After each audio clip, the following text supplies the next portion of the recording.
Hello, everyone, and welcome to Tuesday Tips for Parents of Teens. And today, at Tuesday Tips for Parents of Teens here at Raising Remarkable Teenagers, we are excited. Of course, we are always excited because we bring on guests that are going to bless you in a magnificent way. And today, we've got a teenage career coach, and that's Jay Dussault. And you guys, listen to this. He's got like massive experience. He's gonna tell you exactly how many years he's got. But what I want you to listen in for is how you and I, because you all know I have a teenager, can encourage, empower our young people to follow their own career paths, right? And follow the career paths of their choice, something that's not going to break their hearts or their minds. But then also, you don't want them wasting their time and your money, because it's usually us that have to pay for it. So we are in for a treat today. And Jay, welcome to Raising Remarkable Teenagers here on Tuesday Tips for Parents of Teens. Angie, thank you. It is awesome to be here. To your audience who was expecting me last week, I think there was a major snafu and I got the time conversion wrong, and I was ready to be up at 1 o'clock in the morning to spend time with all of you out there. And I had the reversed. I was 5 hours behind you guys, not 5 hours ahead. And I felt so bad for leaving everyone hanging in that sense. Angie was kind enough to invite me back, and I'm so excited to be able to spend these minutes with Angie and with the community here. Angie, thanks for inviting me to speak today and to hang out with you guys. I really appreciate it. Thank you so much, and thank you for being so real and vulnerable. We love that because we know as parents, right? We make all sorts of, we overlook things. None of us is perfect. And therefore, I think you've made us feel, I'm not alone in this, so we are good. We are all good. So, Jay, I would like, so we can give as much as we can today, I would like you to tell our audiences really who you are. And, I know who you are, of course, but I would like you to tell them who you are and what you can do for us here, and what we're going to get from you today, because I can tell you we are all ears, including me. Yeah, well, that's great. Thank you. So I think the most important thing is to know is I'm a father of a 23-year-old and a 21-year-old, two boys. My wife, Elaine, and I, we were blessed with two boys. She wanted 5. She only got 2. But I wanted a daughter. I never got my daughter. So we just enjoy other people's little girls and children. And, I get my daughter fix from other people's kids. I've worked with teenagers in many different capacities for probably about 30 years now. But since 2014, I've been exclusively focusing on working with teens to help them really figure out life after 12, help them to understand their wiring, their design, and then showing them how to find career options that would be a great fit for them. My own journey involved a lot of confusion. When I graduated high school, I really wasn't sure what to do. And I liked looking at buildings. So I figured, well, maybe I should go be an architect because I like buildings. I went to university. In my first semester, I realized, oh my gosh, there's a lot more to architecture than just looking at buildings. There was heavy math and science and a number of other things. And I just realized, you know what, this is not for me. I will not, do well if I continue this path. I was very depressed. I hit a very dark spot in my life because I felt, well, if this isn't it, how do I know what I should do? And I felt like I would never become anything, and very dark period in my life. Fast forward many years later, when we were at 2014, 7 years ago, my oldest son was a junior in high school, and we're trying to help him figure out what to do. And I had all of those feelings from when I was in that spot rush back to me. Wow. feeling overwhelmed, feeling confused as a parent though this time.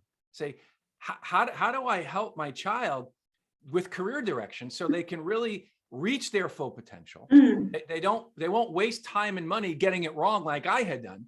mhm. And I started researching solutions. I really didn't find any that I felt confident trusting in.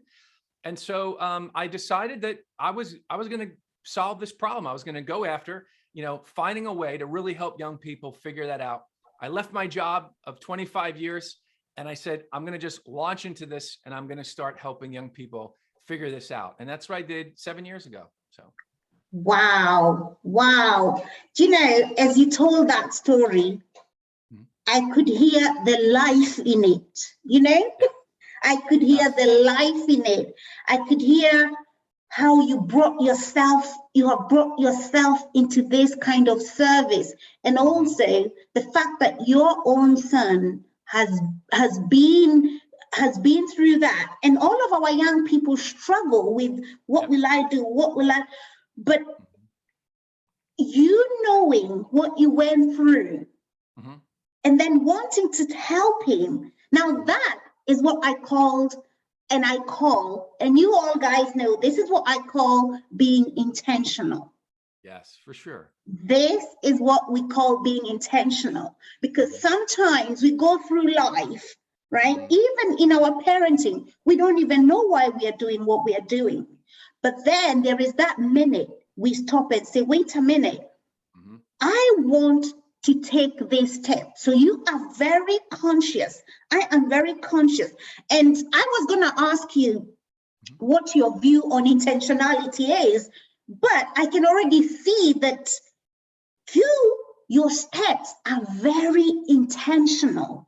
You chose this, and there is a reason why. And I believe that's why you're coming on with so much life, because you have thought about it. It's not by default. And guys, this is what I usually talk about. And we talk about this a lot in this community, about parenting by design, not by default, because anyone can parent by default, right? So I am so excited. You guys, we are in for a treat, right? We're talking with someone. He's taken the journey. One of the other things we like here is we just don't, we have professionals. And for example, I'm an adolescent psychologist, but I'm also a parent. So it's not just because we've read books. What we're going through is real, is own experiences. And guys, like we always say, experience is the loudest evidence. Experience is the loudest evidence. So we've got someone here, and I'm so excited about that. So one of the other things, Jay, I want to ask you, because we have a lot of beliefs and myths surrounding choice of career or how to parent our teenagers. I would like you, because one of the things we do here is really burst these beliefs, because you and I know, and you guys know, that beliefs is what drives behavior, right? Beliefs drive behavior, motivation. If our motivation is wrong, then whatever we're going to be doing is wrong, and we're not serving our young people. So I would like you to talk into this topic of beliefs. What kind of beliefs do you see a lot with us parents? And I'm really, by the way, I'm really listening in, because I have a young person who's doing GCSE here in England, which is the year before they go to sixth form. So I'm really interested to hear this. And I know loads of you guys asked this question about, can he tell us what we should choose for our young people? And I said, I'm just gonna let you talk about these beliefs. Can you just demystify some of these beliefs that sometimes we hope we won't take you, we won't be angry with you if you tell us that we have beliefs that are pushing us back. We're open. Yeah, absolutely. Sure. So yeah, I typically run into a handful of beliefs that are preventing parents from actually doing what is the very best for their son or their daughter, right? Mhm. So these beliefs are not just limiting in a way where they can't like be the best parent they should be, but it's also hurting the future of their child. So these things are extremely important. I'm so glad that you say that in your community here, because I believe that if you want to be transformed, it happens by renewing your mind. Mhm. If you're not believing truth, then you can't live out truth. And if you're not living out truth, then you're not free. And that's a terrible place to live, in bondage to things that aren't even true. And in this case, our children suffer for it. They're not set free to reach their full potential and do the things they were born to do in this world. And Hey. that is a sorrowful situation when young people are only a fraction, Angie, a fraction of what they were meant to be and what they were meant to do in this world. Mm. And some of these limiting beliefs on the part of parents actually contributes to this. And I would really hate to see that continue to be the case. So the first main one, the biggest one I see is that is when parents believe that my child can be anything they want to be. My Mhm. child can be anything they want to be if they Mm. believe in themselves and work hard. That is not true. That is absolutely not true. Now, we might be able to improve in certain abilities and maybe bring something that we do at a level 4 up to a level 6 or 7. Mhm. So I'm all about improvement and not having a mindset that says, well, I'm not going to do that. I'm not even going to try. Mm. I'm not suggesting that, but our children are given an inner wiring, an inner essence that really sets up the types of things that they would be great at, the things that will make them really motivated, and the things that will really make them feel fulfilled, and the things that will allow them to do something great with their life. That's already inside of them. And so when parents come to that whole life after 12 question, to say, well, my kid can be anything they want to be. If they only believe in themselves and try hard, they can do anything. That's not true. So right away, when you say they can do anything, any option is now something that can be entertained as a possibility, and that's too overwhelming. Mm. That's just too much to consider. So instead of saying, well, my kid can be anything they want to be, I encourage parents to say, my kid can be the things they're wired to be. Whoa, I love that. Hold on a minute. I'm gonna write that too. Guys, did you hear that? I must say I'm guilty of that as well, because my belief is that, and you guys know I'm vulnerable, but I don't know everything. I say that. I have that thing of, oh yeah, our kids and even ourselves, we can be anything. But I'm loving the way you're putting it, the way you are focused, laser focused. It's about they can be fully who they are wired to Right. be. Yep. Oh, I love that. There is something special about them. Mhm. And that's the one that you're asking us as parents to be open to, but to hone into that, not to just tell them, oh, you can be anything. That means they can be a fish if they want to be. No, they cannot be a fish, but there's something that bubbles inside of them. That's what I'm hearing you say. Absolutely. Yeah. And Wow. again, they can improve in things, but here's what I always say, at least in the US, and I think this is probably true for the UK as well, Mhm. that we are so fixated on remediation, meaning we are fixated in bringing up the areas of weakness and growing Mm. in our weaknesses. And I say, man, like we spend way too much time trying to improve the things that we're not really great at, instead of finding the things we are great at and getting them from level 8 to a level 10.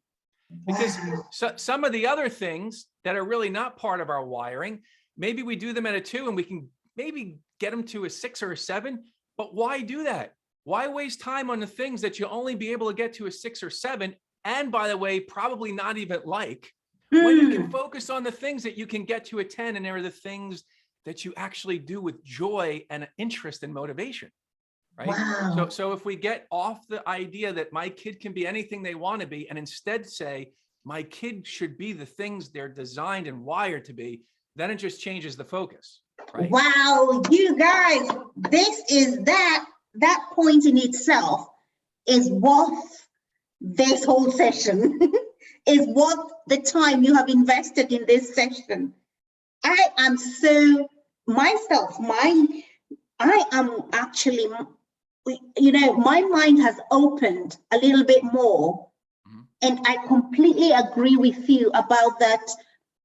It's even you saying it that way, it's even more inspiring for the young person, because then they're not overwhelmed. Because it's true, when you tell someone, when you give someone all these options, the human brain is such that it wants to be able to, our human brain, you guys, you know, we like to talk science a little bit here.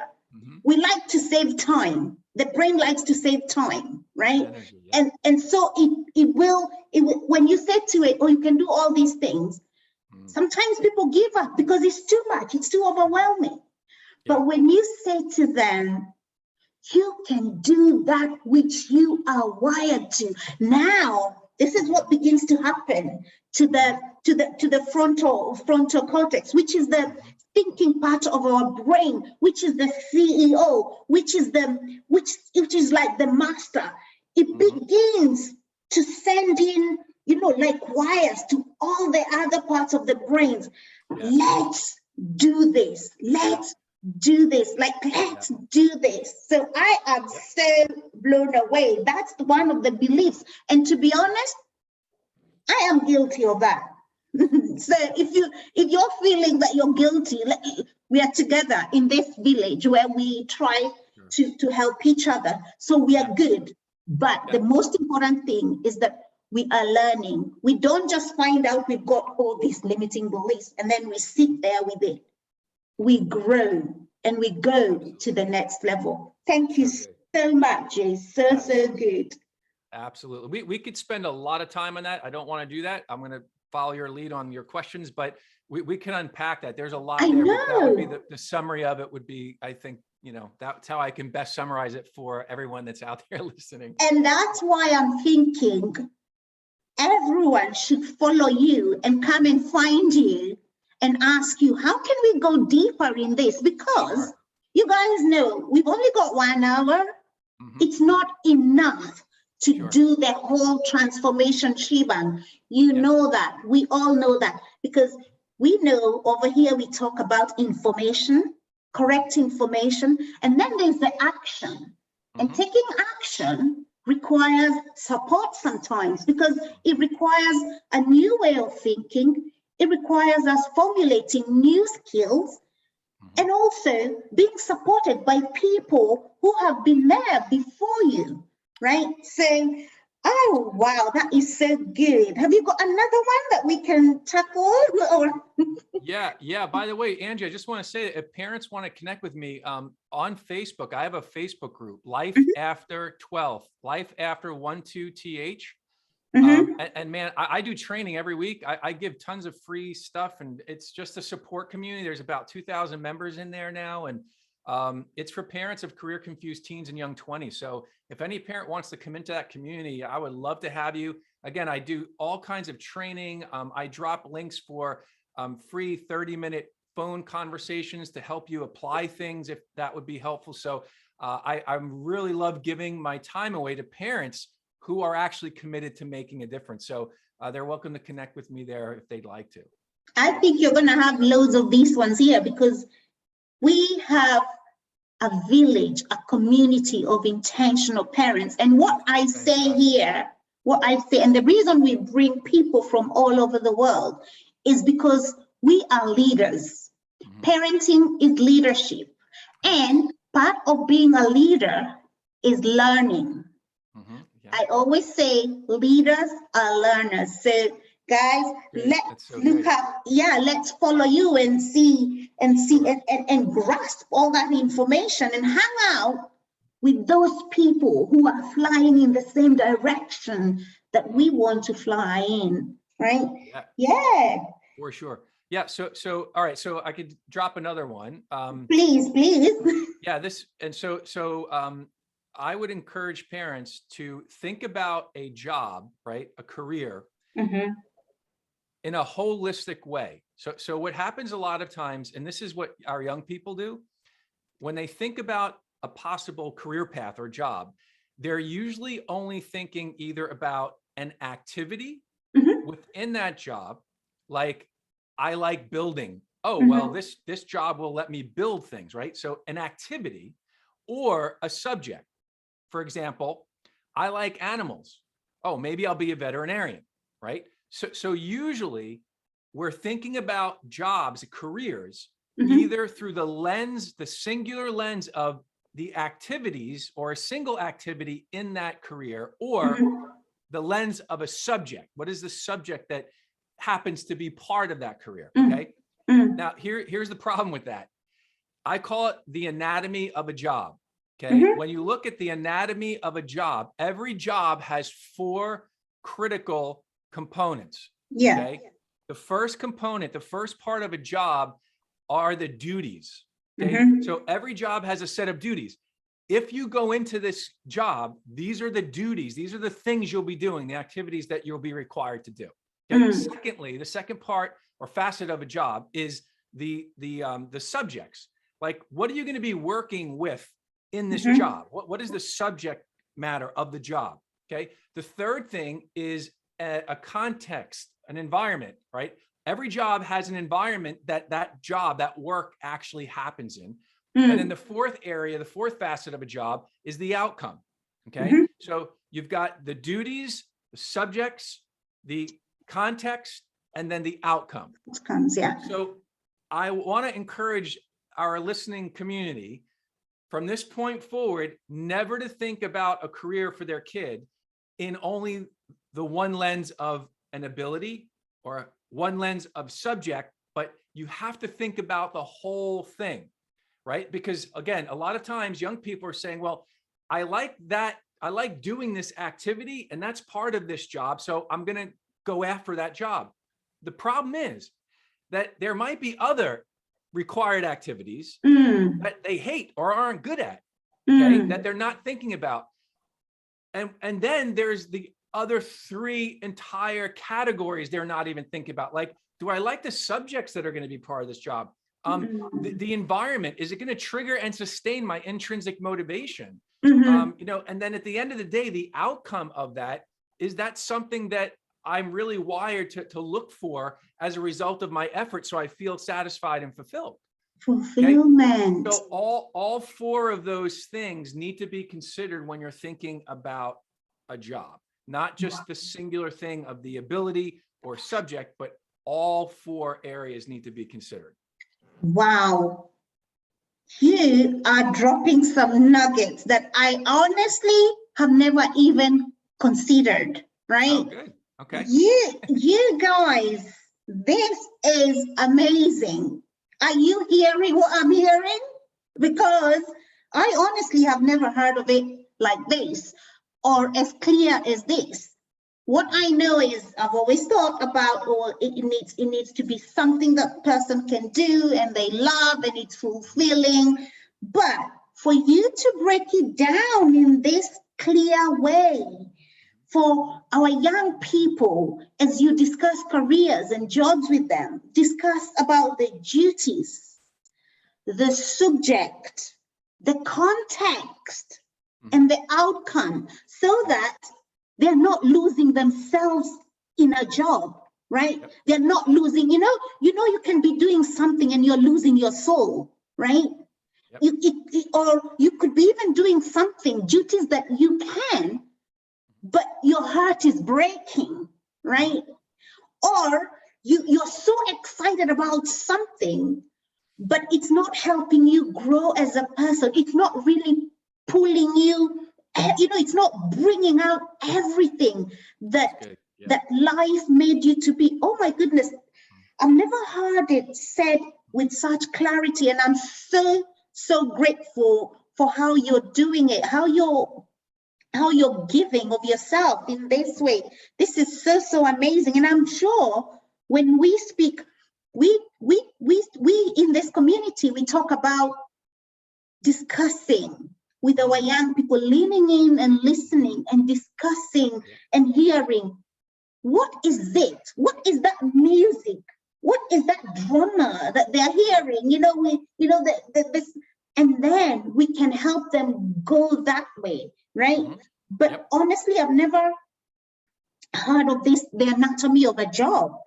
And I think it's something I'm really going to have to internalize. As you guys know, again, this is new information I myself am receiving, possibly just like some of you, or maybe some of you have heard it. I know most parents here are really savvy. And that's why I say they ask deep, you guys ask deep questions. And we don't do fluff here. We do, like, honestly, because they'll come back to me. They'll come back to me and they're like, no, we don't think so. We do deep stuff here because we want to grow and because we are intentional and we don't want to waste anyone's time, right? I don't want to waste your time. You don't want to waste my time. We are intentional about enriching, empowering our next generation. And the only way we can do that again is for us to learn credible information. I like what John Maxwell says. He says, as leaders, we want to be so credible. We want to be so credible that our followers actually choose to listen to us, right? Most of us, we say, oh, my kid's not listening to me. They don't even give me the time of their day. And I ask, are you an influencer? Yeah, and are you a credible influencer? Right? Because only until we acquire that influential position as a leader, that these kids will look and see, actually, you've got a point. When we speak to them about, for example, now, when I discuss with my daughter, the next time we discuss about her career path, I'm thinking clearly about, have you considered about the duties? Have you considered the subject? Have you considered the context? Have you considered the outcome? So I am clear. And in being clear, I can lead her. This is so good. Do you know, you guys, this is so good. And I feel so honored. I honestly feel so honored, right? I know one of the other questions I wanted to ask you, I think we can move over now from the beliefs. You guys, if you want to hear any more beliefs that needs to be bursted or some myths that need to be demystified, I think you need to go and follow Jay. Yeah, in that, is it Life After 12? Yes, Life After 12th. Yep, Life After 12. And you can find, I'm in all the social platforms as Life After 12, but the Facebook community is where I can best care for parents one-on-one and help them. But LinkedIn, Pinterest, Instagram, it's all Life After 12. But the community is really in the Facebook group. Absolutely. And if at any point you can't find him, I can always give you the link to to your social media, and we're gonna place it here beneath this video. And actually, for those of us who may just be listening on audio, right? I listen. It's Life After 12, right? Life After 12 for when you get a moment to search it on the internet. But this is brilliant information. One of the things I wanted to ask you, I know you told us what happened to you as a young person and how you struggled and possibly went into something that didn't fulfill you, right? For example, you said you liked buildings, and so you jumped into architecture. And and I can tell you, any parent would have said, yes, My kid's gonna be an architect, and now they've made it, right? So in terms of your experience, and now that you know about these four facets of the anatomy of the job, which one can you explain to us, like which one of this was missing? Yeah, that's a great question. Yeah. When I got into the coaching back in 2014, I started utilizing a very unique assessment tool. It's not based on questions and answers. And I had discovered it in the early 90s in another context, but I remembered how powerful it was and what it actually discovered in a person. And I saw it was primarily used in the corporate and executive realms, but I saw the power of it to actually answering the question of how do you help a young person understand the things about themselves that are actually relevant and necessary for finding career fits. I saw that this tool would do that. So I went after the guy who developed it. I shared my vision to take his life work into the teen realm, and he blessed me and helped me and all that. So I went through it myself as part of the training to become licensed.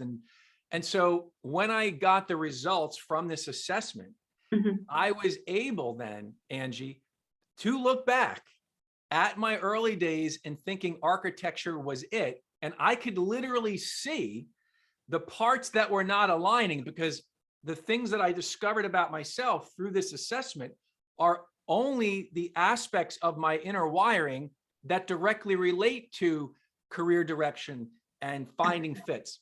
So now I was empowered with the self-awareness that gave me the ability to look back in that thing that I thought would be a fit, but wasn't. And now I could see where were the misalignments, what was not lining up between being an architect and who I was, right? So there were several things that were really out of place. Now, I knew some of them without that, because when I looked at like some of the duties of an architect, one of them, and now this is before all the computer aided drawing, the CAD programs came out. So I'm over 50. Okay, this is a long time. Oh, you look very good for an over 50. Well, thank you. I'll tell my wife you passed on that blessing to me. I think all of our parents would say the same. But oh, that's kind of you. So, okay, well, so we should listen to you for what we should do to keep young as well. We'll be asking that question in a bit. Oh, that's great. I love it. You guys are fun. So basically looking back, I knew that, so this is what happened. So the first week of my architectural design class, okay, we get this project and we had to do elevation drawings, which are like, showing a building from a flat side of it, the outline of it. And then we had to do some other types of drawings that were just more mechanical and technical drawings. Well, I came in the day that this project was due, and I'm opening up my bag, pulling out my vellum paper with the drawings on it. And so are my classmates, but they were also pulling out sketchbooks with these amazing sketches of their building. And they had 3-dimensional drawings. And I said to myself, I can't do that. Like, I don't have that artistic ability. So if I'm sitting with a potential client and they start telling me what they're interested in, I don't have a tool in my toolbox of free hand sketching quickly to turn the page around and say, oh, you mean like this? And then say, oh my gosh, that's exactly what, yes, you're hired. So I realized I was missing a skill set to be top in my field. So that was one thing. I didn't have some of those abilities to do the duties in the duties category. Another thing, when we move into the subjects, there was a lot of math involved.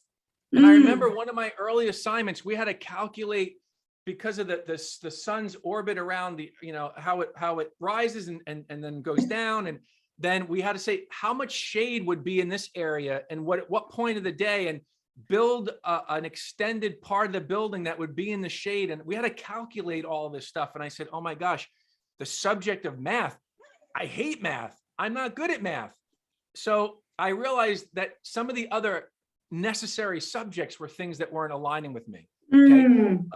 The outcome, at the end of the day, like being able to build a building or to like make blueprints to bring somebody else's vision to pass, that is a terrible outcome for me. I need an outcome that's making an impact on people. If I'm doing that in some way, then I'm going to feel really fulfilled. And that's part of what this assessment realized. So that was totally misaligned as well. The outcome was not giving me the payoff that I needed to actually feel fulfilled in my work. So becoming an architect had several areas that were misaligning with my wiring, right? And so that's what was clear, that is not something that I should really pursue.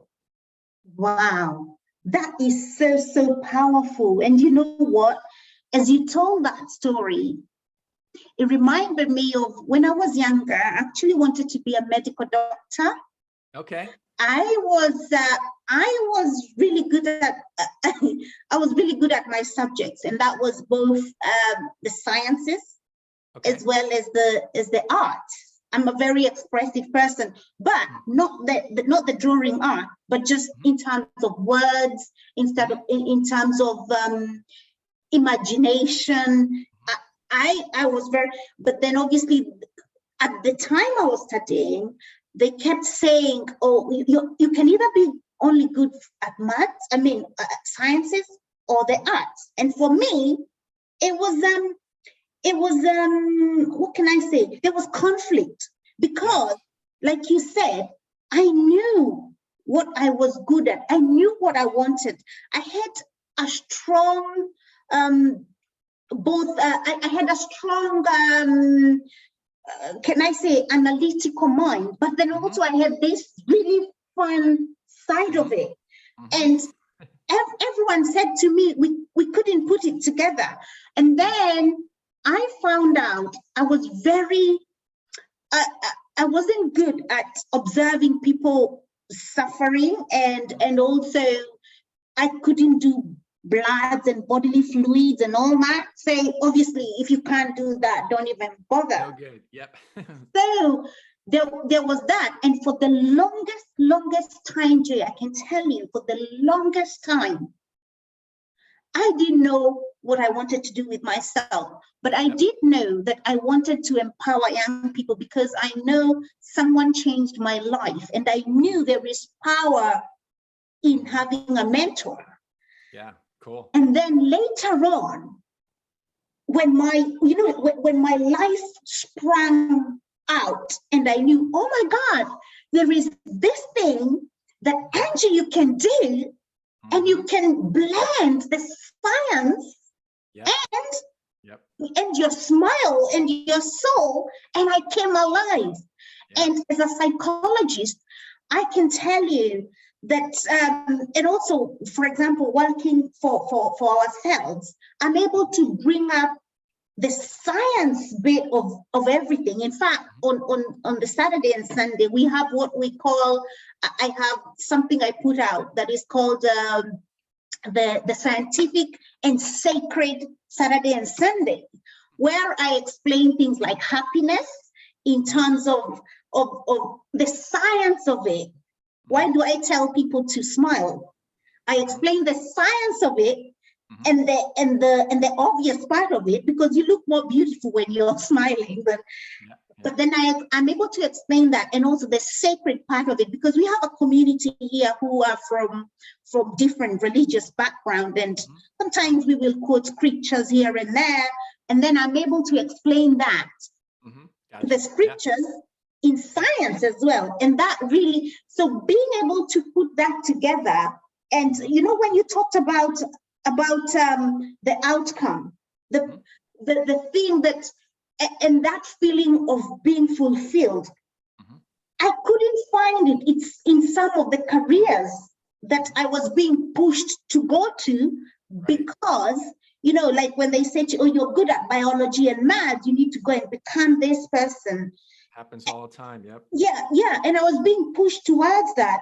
And I'm thinking, no, but I don't like, I prefer, I know that, for example, in the scriptures, it says a good word a nice word can be healing, you know, Life and death is in the power of the tongue. Absolutely. Life and death is in the power of your tongue. The words that we speak, scientifically, we know that words have what we call a vibration, and they form, when we observe the brain of a person thinking particular words and particular thoughts, we can see what's happening. We can see the brain light up, right?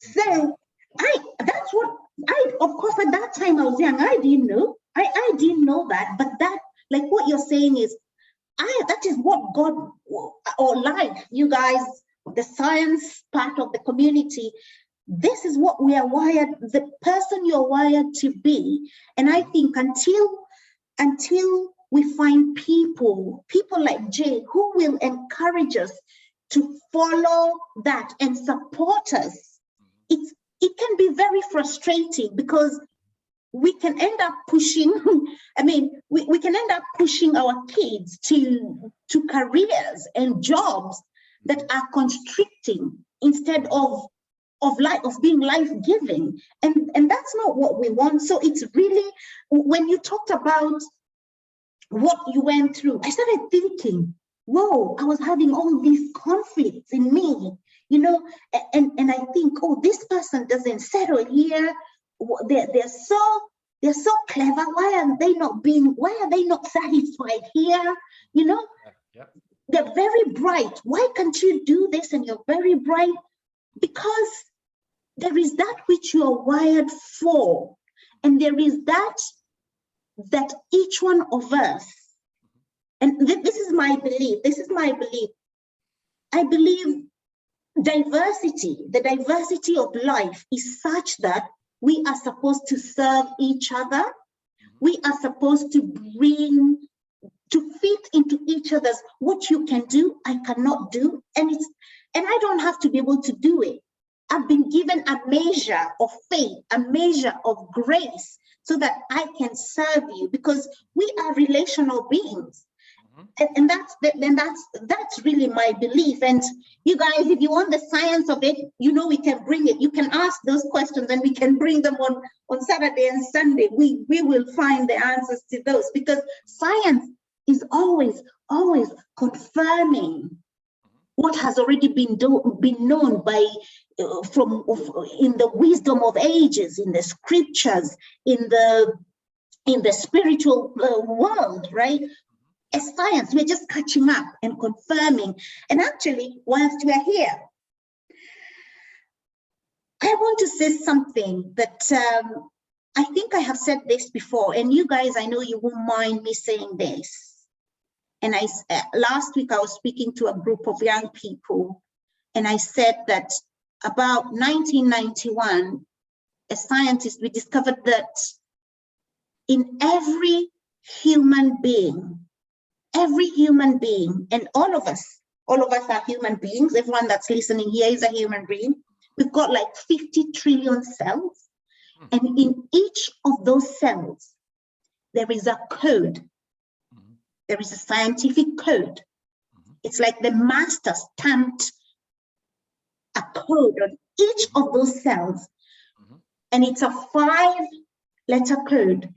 You guys who did chemistry, you know about the periodic table and how you have the H, whatever, to mean hydrogen, and O to mean oxygen. So we have this 5 code, and it says, God eternal within my body. That's what it says. Yes. And this, I want to say, guys, for those of you who are from the Christian background, you know the word Emmanuel? The Bible tells us God is within us. And now, in 1991, we discover, whoa, this is it. This is what it's saying. It's shocking for everyone. So we are catching up. So when Jay says that there is something, there is a wiring within us. There is a wire. This is not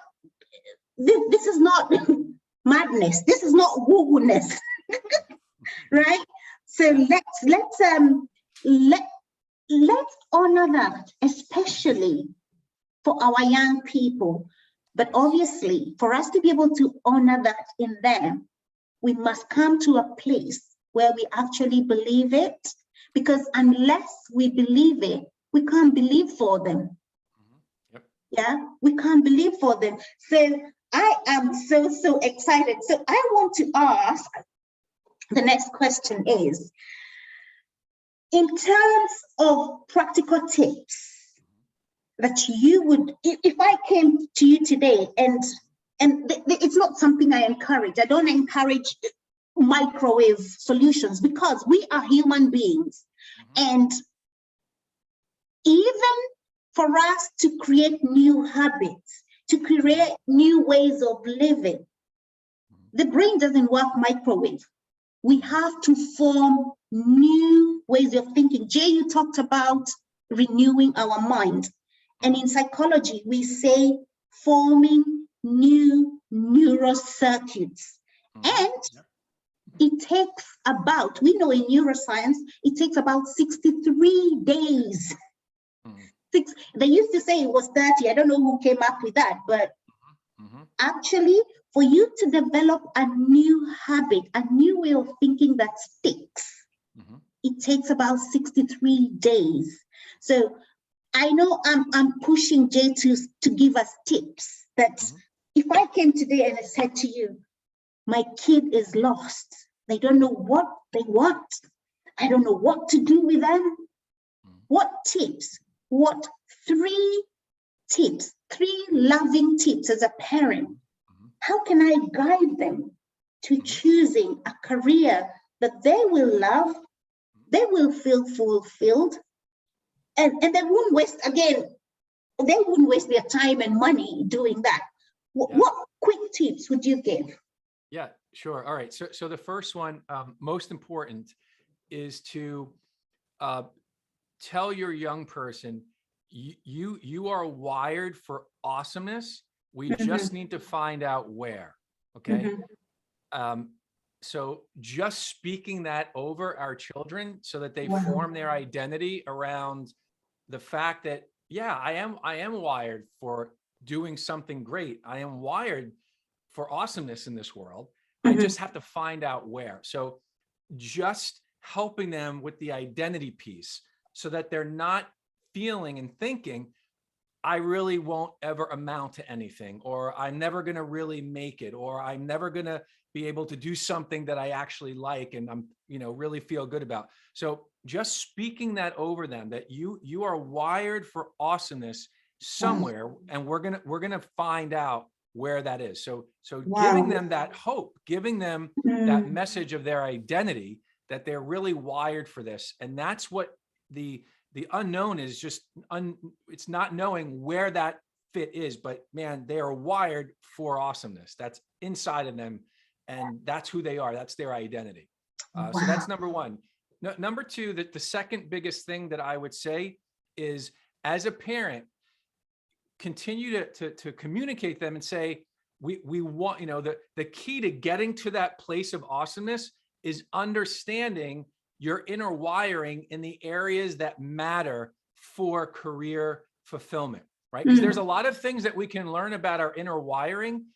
Our cultures love this idea of the inner essence, right? We do the Enneagram, we do Myers-Briggs, we do the DISC profile. We like discovering these things, and that is a great discovery. And those things are really valid. They are really part of our essence that you can't see, right? But there are a handful of elements in our inner wiring that have a direct relationship to finding career fits. Not everything that we can figure out about ourselves really matters for career direction, but there are a handful of things. I call it career DNA. Career DNA are the aspects of our child's inner wiring that really matter for finding fits. So the second thing I would encourage parents to do is work hard at helping your teen understand and discover their career DNA, right? So you're speaking a word of identity over them. You're wired for awesomeness. We just need to figure out where. The way that we figure out where is to really focus on understanding your inner wiring. So that's what we're going to focus on. We're not going to be misled down a path of a career because of income potential or what society says, the narratives that our culture runs to tell you what to do, or even other adults in your life that might be putting pressure on you. Like, we're not going to pay attention to any of that. What we're going to pay attention to is your career DNA, the elements of your inner wiring that matter for career direction. Okay. And then the third thing I would say is, it's so important that you initially partner with your child in ideas, career ideas that they have, even, and parents, just listen to me, give me a second here, even if they are the most ridiculous thing. Okay. Because we know, Angie, that when young people have ownership of something, there is the presence of motivation and drive. Right. And so like, if your child comes up with a career idea, and I deal with this all the time with parents, you know, either directly and verbally, parents go, "Oh, that's ridiculous. You'll never make money on that. Oh, how could you even think about?" Or maybe not so explicitly, but maybe in a look like, right? What we're telling our kid is that's a dumb idea, and we're not going with that, right? So don't do that. When you partner with your child early on, it's not partnering them with them. And in the partnership, you're actually communicating approval and that you actually think this is a good idea.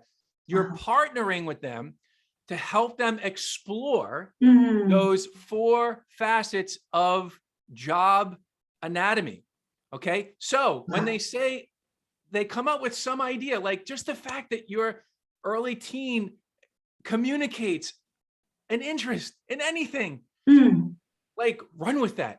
That's so valuable, because a lot of teenagers have already shut down and their parents can't even get them to talk about this stuff, right? So if your kid floats some idea, run with it. Doesn't mean you have to say, great, you're going to go be that, or that you're even approving of it. But partnering means I'm not going to shoot it down. I want to come alongside of them to wisely link arms with them and say, you know what, I'm so glad that you have a career of interest in mind. Would you want to explore that fully so that you don't make a regretful choice? And I can help you. You can? Yeah. Like, let's do this together. Let's explore this, right? So you're partnering for exploration. Your partnering doesn't mean approval, right? It just means you're going to not shoot them down. You're going to come alongside them, link arms, and you're going to partner with them to explore. Because many times what happens, Angie, is that as the parents can wisely guide them to learning these parts of a job, the job anatomy, those 4 facets, they on their own say, oh my gosh, I didn't know that this job involved these other activities. I'm not doing that. Right. And you didn't have to use your authority or use your parental muscle to say, no, over my dead body, are you going to be a tattoo artist or something else? You know? Yeah. Like, partner with them in the exploration, and they often will come to see that something in that career is a turnoff. Now, the other thing you could do is, as you're partnering with them and they see mom and dad, they're an advocate, they're with me, they're not against me. If you have concerns or objections, you can wisely turn those into questions. Yes. Right. So if you realize that they want to do a job and it makes, $17,000 a year, one of the questions that you can ask, again, you don't say, that's ridiculous, you're not going to make enough money, you're going to be on the couch forever, or in my basement forever. You say, you know what? Hey, I see your real interest in this, and you've been researching. Have you bumped into anything as we've been exploring this that communicates or helps you understand the salary potential? Well, no, not yet. Well, why don't we focus on that this week? Why don't you do some online research and let's see what the numbers are, right? Wow. So they come back and they're like, oh my gosh, mom, like it's like $18,000. Well, how do you feel about that, right? And if they say, I can't live on that, you're like, well, I agree. Or if they say, I think that's great. Well, like, have you ever thought about the lifestyle you want and what it costs? Well, not really. Okay, well, why don't we do that this week? Why don't we actually like look at real numbers of what it's going to cost you to live the lifestyle you want? And then let's compare what it will take to the $18,000 that you're going to make doing this job, right? So it's partnering. Wow, right? I love So that. those three things are the best, I think, most actionable steps that your audience can take today. Speak the identity over them, help them discover their career DNA, and then partner with them in any ideas they have for further exploration in the career position they're interested in. Wow, I love those. They are so clear, guys. You know, we talk about speaking life, speaking awesomeness into the life of your kid. In fact, speaking awesomeness is so important that there is a verse in the scriptures that says that when Jesus was being baptized, there was a voice that came from heaven and said, "This is my son in whom I am well pleased." That is how important if the father would say that to a son. How, you know, he knew just how important affirming your own kid is.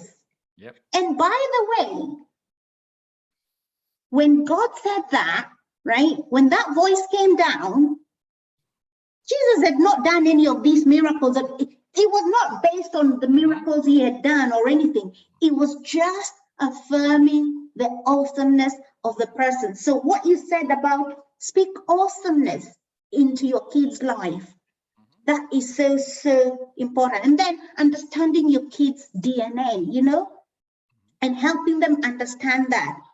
Who are they? Yeah, they even before they've done anything, there is something inside of them. There is the oh, is it the seed? The seed that sleeps, the acorn sleeps in the oak tree. Let's see beyond what you see, you know, let's see beyond, let's be seers. And and that's why all of us here are intentional, because this is not language that many people are willing to admit. But we want great things for our kids. Yes. And we have to be willing to do what many other people are not willing to do. Because if we don't do that, then nothing happens. Even Einstein said, nothing moves until something moves. You know, that's energy. That's what happens. Nothing moves until we move. So we have to make those moves. And then you talked about partnering. And one of the quotes that we use here a lot is, be curious, not furious. I heard you say, I love that. That's good. Yeah, I heard you say, when they come to you and say, I want to be this tattoo something, don't shoot it down. Be curious. Ask these questions. Go along, partner, until they get to a point where they are making those decisions for themselves, because they are critically evaluating. But sometimes when we shoot them down, when we are furious with them, they don't even have a chance to explore those ideas. And unfortunately, we can kill them even before they sprout. And I don't think any of us wants to do that for our kids. So I am so excited to have been speaking to you. And guys, like we always say, we bring great information here.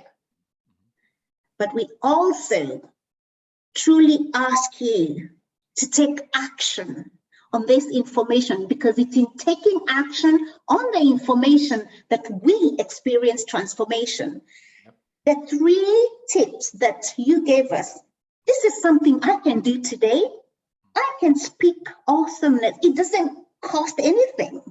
Yeah, it just takes a change of heart, a shift, and also humility as a leader. Maybe for the longest time I've just been shouting at my one, but I can decide, no, I'm not saying that's what I do, but sometimes we sometimes I've had parents, that's what they've been doing, and they're feeling, I can't change. Yes, you can. Yes, we can. We can change and decide, you know what? I'm turning right back, and I want to start speaking awesomeness into my kids' life. I want to start understanding them for who they are. And I want to be able to come along with them, to partner with them. And we all can do this today. All it takes is an open heart and that humility to be able to be willing to do that. So I am so Jay, if you can just again, just for like a last minute, remind us where we can find you, because I don't think we've heard the last of you. I think you've got so much wealth of information that we want to learn. So you talked about everyone being able to find you at Life After 12. Yep. Right. And that's Life on After 12th. Yep. The numbered 12th. Life After 12. The best place is on my Facebook, in the Facebook group. That's a Life After 12 group. And then, but on all the social media platforms, I'm the same. It's all Life After 12. So Instagram, Pinterest, LinkedIn. Yeah, you're welcome to connect. And this is all we talk about in the Life After 12 Facebook group. So everything I talked about today is the core. I don't talk about any other things. Everything centers around these core ideas of helping our kids figure out life after 12. So it's, again, trainings. I have all kinds of free resources. I'm always trying to equip and empower parents, not only for changing their mind, but like you said on the show today, for action. I'm a big believer in simple steps of actionable things that you can take away and start doing. Oh, thank you so much. Thank you, Angie. Jay, I am so honored to be here. Do you know what?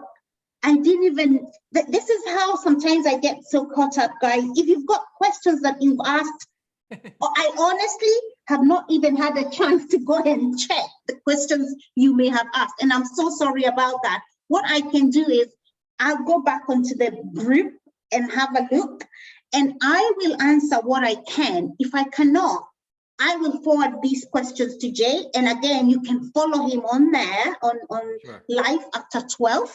If there's any questions, I honestly did not even, you know, I'm a learner as well. So sometimes I was really into it. I didn't even look at any comments, but everyone, I am so grateful that you have hung out with us. And if you're watching this on replay, please let us know that you're watching it on replay. And also, if you've got any questions, ask away, because it's in asking that we receive.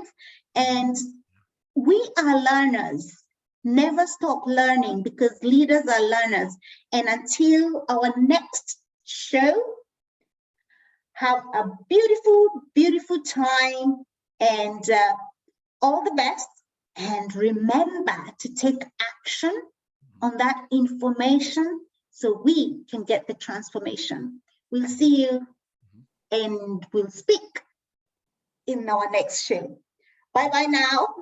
Take care. Bye.